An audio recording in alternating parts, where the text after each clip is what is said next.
Bienvenue à tous dans cette nouvelle vidéo. On se retrouve pour la deuxième analyse du jour sur les Pokémon de la deuxième génération. Et après en avoir fait une première, y compris celle-ci, nous en avons trois à faire, donc on va s'y mettre. Et c'est Serfrousse dont on va parler. Alors Serfrousse, il a la très mauvaise réputation et à juste titre d'être un des pires Pokémon du jeu, et de très très loin, mais on va voir pourquoi. Alors il possède déjà un type normal pur, alors déjà ça commence assez mal à ce niveau-là, parce que le type normal c'est un type qui est mauvais en stratégie, parce qu'il n'apporte aucune synergie, hein. Vous savez, je vous le répète très souvent, il n'a qu'une faiblesse au type combat qui est très gênante, hein, de plus en plus. Au fur et à mesure des générations, le type combat a beaucoup changé.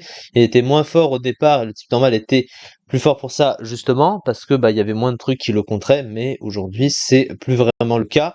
Et il a qu'une immunité spectre et pas de résistance autour, et offensivement c'est vraiment nul, parce qu'il est super efficace sur rien. À côté de ça, alors au niveau des talents, on va commencer par ça. Il possède Frisk, alors je sais plus comment ça s'appelle, comment ça s'appelle? Ça s'appelle fouille, voilà. Permet de connaître l'objet tenu par l'ennemi quand le combat commence. Bon, ça, c'est de la merde, hein, évidemment. Par contre, les deux autres talents sont bons, hein. Intimidation, ça baisse l'attaque physique de l'adversaire d'un cran quand il arrive sur le terrain. Et Sap Sipper, ça lui donne une immunité plante, donc ça, il va pas s'en plaindre.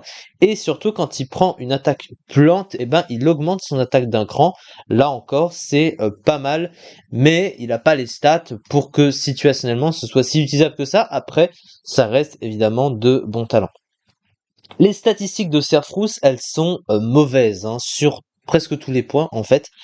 C'est un Pokémon qui tape pas assez fort, hein, il a 95 en attaque, 85 en attaque spéciale, c'est vraiment pas incroyable.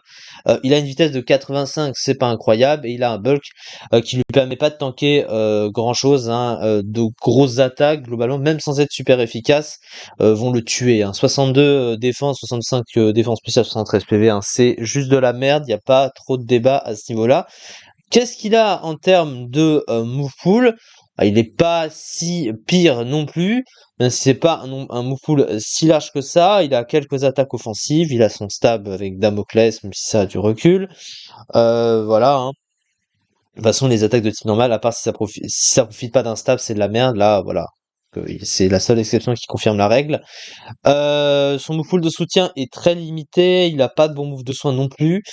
Donc globalement, il est pas terrible, hein, il a pas un full si incroyable que ça, malgré quelques options offensives quand même.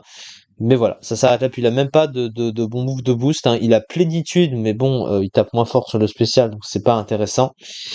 Donc ce Pokémon est juste très mauvais. Rendez-vous compte qu'on est obligé d'utiliser Signal Beam ou Energy Ball, hein, comme coverage, hein, sur ce Pokémon, même avec une nature solo et un investissement offensif. Bref, ce Pokémon est juste très mauvais, il n'y a pas trop de débat à ce niveau-là. Déjà que le type normal est mauvais de base, mais ce qui est triste, c'est qu'il y a des Pokémon de type normal mauvais aussi qui sont meilleurs que Serpros, hein.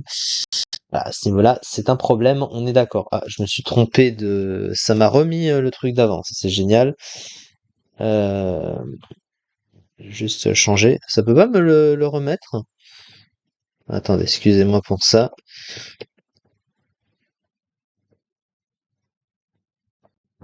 Est-ce que j'enchaîne le tournage? Voilà pourquoi.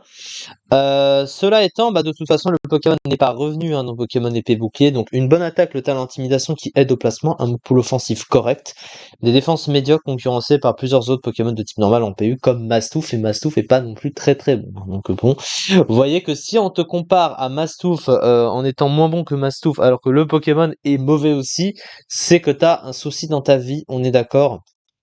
Et puis, il est 174e ici du PU avec 0,10% des usages. Donc voilà, hein. Je pense que ça fait le tour de la question. En tout cas, merci beaucoup de m'avoir suivi pour cette vidéo. Et nous nous retrouvons prochainement pour la prochaine analyse. Il nous en reste deux à faire, voilà, aujourd'hui. Merci beaucoup, bien sûr, et à très vite.